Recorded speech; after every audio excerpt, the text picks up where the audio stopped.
आतंकवादी क्या supreme court को मानते हैं? ये संविधान ही नहीं मानते तो सुप्रीम कोर्ट क्या मानेंगे? इसीलिए मैं उन अफसरों को कह रहा हूँ कि आतंकवादी ना बने, कि ये देश तोड़ने की कगार तक ले जाएंगे अपना चुनाव जीतने के लिए, क्योंकि ये देश पहले ही बेच चुके हैं। इनके सारे साथी जितने भी हैं भ्रष्ट, जो इनके क्लोजेस्ट जो लोग हैं, वो सारे लाखों की संख्या में आरएसएस और बीजेपी के जो कार्डर्स हैं वो यहाँ से पैसा लूट के जा रहे हैं। ये आरएसएस और बीजेपी के सारे लोगों का जो कार्डर्स हैं, इनके खास तौर पे मानसिक संतुलन तो खराब है ही। गाँव के एरिया में लोग मुसलमान हैं जो रेहड़ी पटरी कमाते हैं, लोग उनको धमकाया जा रहा है कि गुड़गांव छोड़ दे, नहीं तो 2 दिन के अंदर कार्रवाई की जाएगी। बजरंग दल वाले, बीएचपी वाले, मैं यही तो कह रहा हूँ, जो ऑर्गेनाइज्ड क्रिमिनल्स, गैंगस्टर्स क्या करते हैं? यही काम तो करते हैं। शरीफ नागरिकों को डराते धमकाते हैं, उनका बिजनेस छीनते हैं, यही काम तो करते हैं। यही तो हम बोल रहे हैं कि आतंकवादी संगठन है। हमें शिकायत पुलिस के अधिकारियों से है, सरकारी अधिकारियों से है, कि भले ही चीफ मिनिस्टर साहब उन्हें बोल रहे हैं कि उनको खुली छूट दो, उनको वहाँ अपने साथ खड़े रह के गोलियाँ चलवाओ, क्योंकि ये आतंकवादी डरपोक भी तो होते हैं। बंदूकें होने के बावजूद भी, इतने हथियार होने के बावजूद भी डर तो लगता है ना, तो उसके लिए चाहिए पुलिस। तो इसीलिए पुलिस कम दोषी नहीं है इसमें। पुलिस के वो भ्रष्ट अधिकारी जो इस काम में सहयोगी हैं, उनके वो भी अपराधी हैं, आतंकवादी हैं, उनके खिलाफ भी कानूनी कार्रवाई हम लोग करेंगे। लेकिन सुप्रीम कोर्ट के गाइडलाइन के तहत कि आप प्रदर्शन कर सकते हैं, लेकिन नफरत, हेट स्पीच नहीं दे सकते हैं। लेकिन थाना के सामने आपने देखा एक वीडियो वायरल हो रहा है कि स्पीच दिया जा रहा है, सीधे सीधे मुसलमानों की धमकी है, लेकिन सुप्रीम कोर्ट संज्ञान नहीं लेती इस चीजों की। लेगी धीरे धीरे, आप लोग देखें। यही बात सुप्रीम कोर्ट ने कही है। ये आतंकवादी क्या सुप्रीम कोर्ट को मानते हैं?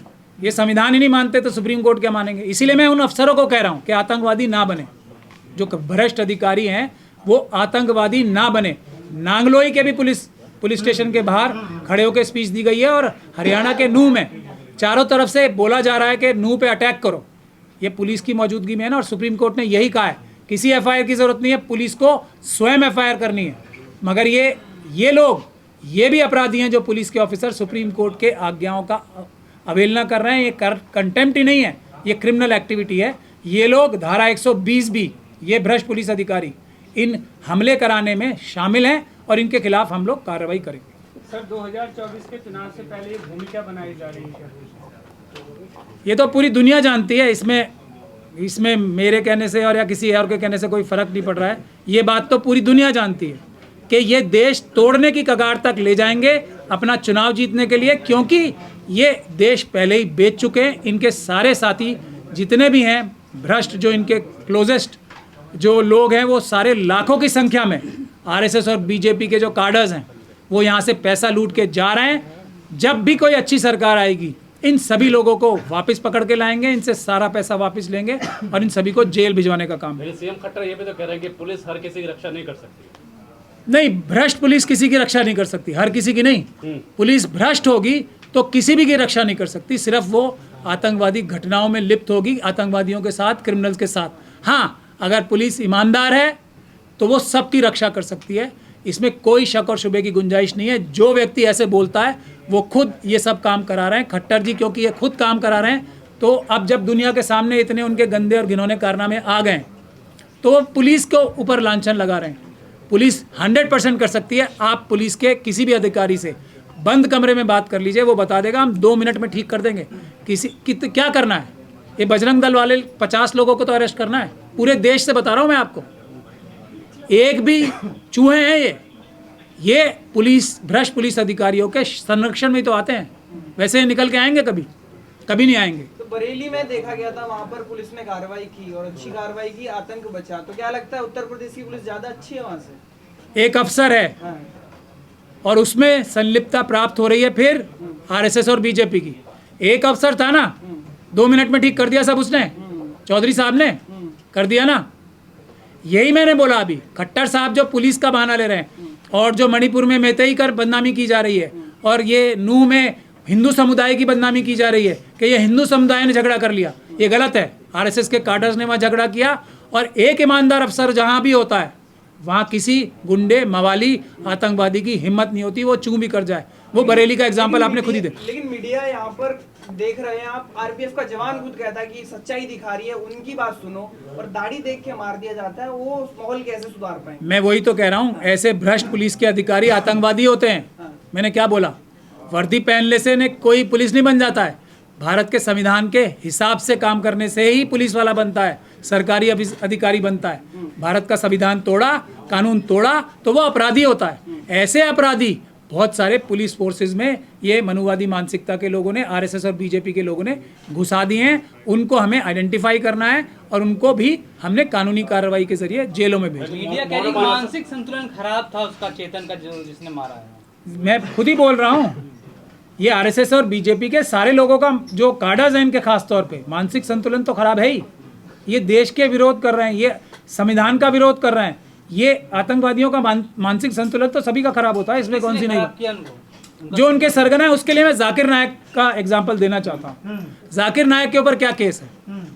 ये नहीं है कि उन्होंने खुद कुछ आतंकवादी घटना की, उन्होंने भाषण ऐसे दिए, उन्होंने तकरीरें ऐसी की कि उससे लोग इंस्पायर होके आतंकवादी घटनाएं कर रहे हैं। यही जाकिर नायक के ऊपर केस है ना। यही केस हूबहू जाकिर नायक का मोदी जी पे, योगी जी पे, अमित शाह जी पे, मोहन भागवत जी पे और इनके सैकड़ों लीडर्स पे हूबहू सेम टू सेम अप्लाई होता है जाकिर नायक वाला केस।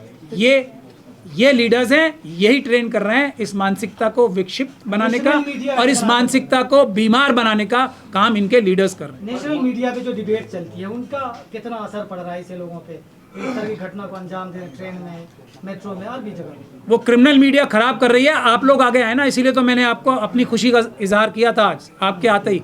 आप लोग आगे आ जाएंगे तो वो मीडिया खत्म हो जाएगी, क्रिमिनल्स खत्म हो जाते हैं आप जैसी पुलिस के आते ही। तो आज आप इतनी बड़ी संख्या में आए, अगर इसी प्रकार से आप लोग इन मुद्दों को इस मजबूती से उठाएंगे तो ये क्रिमिनल मीडिया समाप्ति हो जाएगी ना। देश के लोग आप लोगों को देखना चाह रहे हैं और इसीलिए आप लोगों के खिलाफ ये आरएसएस और बीजेपी के लोग बड़ी साजिश कर रहे हैं और अपने भी जो इनके काडर्स हैं उनसे भी आप लोगों की सोशल मीडिया की इनकी एक बड़ी टीम तैयार हो रही है जिसमें ये हज़ारों करोड़ लगाएंगे। लेकिन आप लोगों के पास सच्चाई है, सच्चाई को पैसे से हराया नहीं जा सकता, ईमानदारी को पैसे से हराया नहीं जा सकता।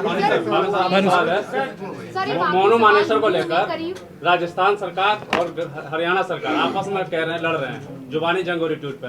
राजस्थान सरकार कह रही है कि मैं गिरफ्तार करने गया, हरियाणा सरकार नहीं करने दे रही है। हरियाणा कह रही है कि आगे गिरफ्तार करिए, हम आपकी मदद करेंगे। देखिए, खेल क्या चल रहा है? जुबानी जंग का कोई मतलब नहीं है। पुलिस के पास में कानूनी रूप से, संवैधानिक रूप से अधिकार हैं, तो आप संवैधानिक रूप से काम कीजिए। आपको किसी गुंडे को पकड़ना है, किसी अपराधी को पकड़ना है, कोई वांटेड है उसको पकड़ना है, सीआरपीसी में प्रोविजन है, आप सीआरपीसी के तहत करिए ना काम। आप जाइए वहां पर जिस इलाके में वो रहता है, उस इलाके के आप थाने में जाके अप्रोच कीजिए, बताइए कि इसके खिलाफ ये है, हमें इस आदमी को पकड़ना है। लोकल पुलिस को भेजिए, वो नहीं भेजेंगे तो आप मजिस्ट्रेट के यहाँ पे एप्लीकेशन लगाइए। ये सारे प्रोविजन है, आप करें उसको। अगर पुलिस करना चाहेगी तो संवैधानिक और कानूनी अधिकारों की कोई कमी नहीं है, बशर्ते करना चाहे तो।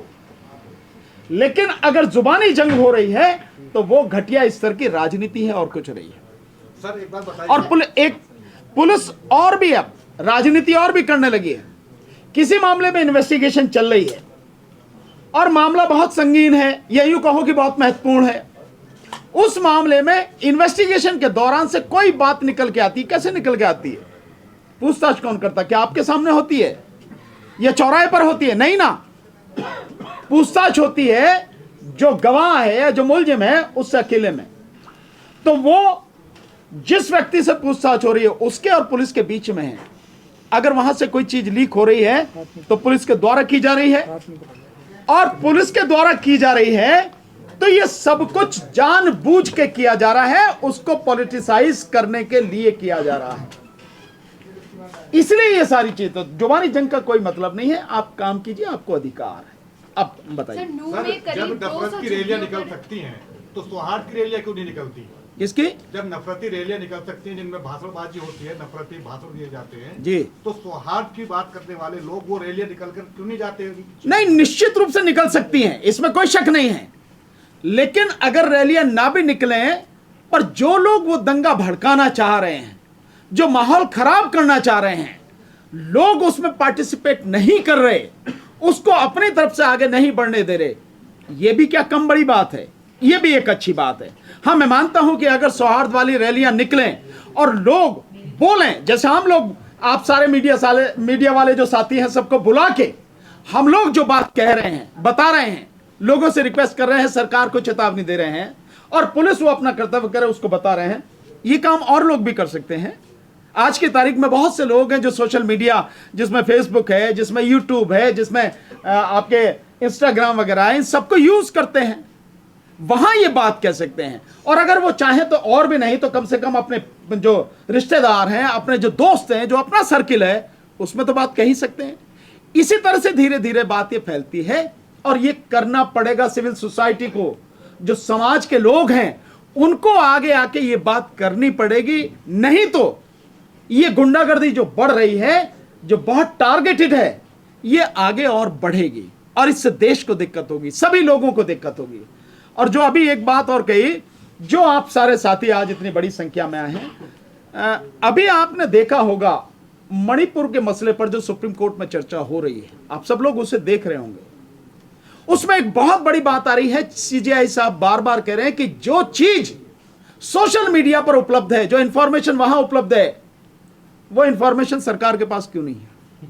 यह बात बताने का मकसद मेरा यह है कि आप जो काम कर रहे हैं, उस काम को कोर्ट भी देख रही है, चीफ जस्टिस ऑफ इंडिया भी उन सारी चीजों को देख रहे हैं।